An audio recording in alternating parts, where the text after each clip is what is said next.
असं कसं म्हणताय तुम्ही?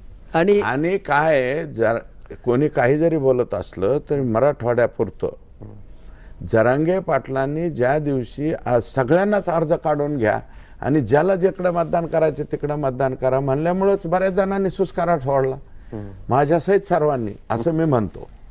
कारण त्यांनी जर कॅन्डिडेट उभा केले असते तर महाराष्ट्रामध्ये महाराष्ट्रात काय झालं? तुमच्या विजयामध्ये त्यांचा फार मोठा हात आहे असंही म्हणतात. एक मिनिट आहे, सगळ्यांच्याच विजयामध्ये भाजपाने तर 19 जागा, 20 पैकी 19 जागा जिंकल्यात आम्ही.